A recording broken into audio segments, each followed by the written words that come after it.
Minoxidil solution ഒരിക്കൽ start ചെയ്ത് കഴിഞ്ഞാൽ ഇത് നിർത്താൻ പറ്റില്ലേ? കുറേ പേഷ്യൻസ് ചോദിക്കുന്ന ഒരു സംശയമാണിത്.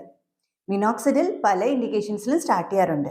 വളരെ നാളുകളായിട്ടുള്ള മുടി കൊഴിച്ചിൽ, ക്രോണിക് ടിലോജൻ എഫ്ലൂവിയം, തലമുടി വട്ടത്തിൽ കൊഴിയുന്ന അലോപീഷ്യ ഏരിയേറ്റ, ഇതിന്റെ മെയിൻ്റനൻസിന് ഇങ്ങനെയുള്ള ഇൻഡിക്കേഷൻസിനാണ് മിനോക്സിഡിൽ യൂസ് ചെയ്യുന്നതെങ്കിൽ കുറച്ച് നാളുകൾക്ക് ശേഷം ഗ്രാജുവലി മിനോക്സിഡിൽ നിർത്താം. എന്നാൽ കഷണ്ടി തടയാൻ വേണ്ടിയിട്ടാണ് മിനോക്സിഡിൽ സ്റ്റാർട്ട് ചെയ്യുന്നതെങ്കിൽ, അതായത് male pattern or female pattern hair thinning, male hormone testosterone സ്കാൽപ്പിലെ ഹെയർ ഷാഫ്റ്റിൽ തിന്നിങ് ഉണ്ടാക്കിയിട്ട് ഹെയറിനെ തിന്നാക്കുകയും ഗ്രാജുവലി ഇത് കഷണ്ടിയിലേക്ക് പ്രോഗ്രസ് ചെയ്യുകയും ചെയ്യും. ഈ ഹോർമോണിന്റെ ആക്ഷൻ തടയുകയും തലയിലെ ബ്ലഡ് സപ്ലൈ കൂട്ടുകയൊക്കെയാണ് മിനോക്സിഡിൽ ചെയ്യുന്നത്. ഹെയർ തിന്നിങ് ഉണ്ടാക്കുന്ന ഹോർമോൺ എപ്പോഴും ബ്ലഡ് ലെവൽസിൽ ഉണ്ടാവും. എത്ര നാൾ മിനോക്സിഡിൽ അപ്ലൈ ചെയ്യുന്നോ അത്രയും നാൾ ഹോർമോണിന്റെ എഫക്ട് പ്രിവെന്റ് ചെയ്യാൻ പറ്റും. മിനോക്സിഡിൽ സ്റ്റോപ്പ് ചെയ്ത് കഴിഞ്ഞാൽ ഹോർമോണിന്റെ ഹെയർ തിന്നിങ് എഫക്ട് കണ്ടിന്യൂ ചെയ്യും. ഹോർമോണൽ ഹെയർ തിന്നിങ് ഉണ്ടായി കഷണ്ടിയിലേക്ക് പ്രോഗ്രസ് ചെയ്യാതിരിക്കണമെങ്കിൽ മിനോക്സിഡിൽ റെഗുലർ ആയിട്ട് യൂസ് ചെയ്യണം.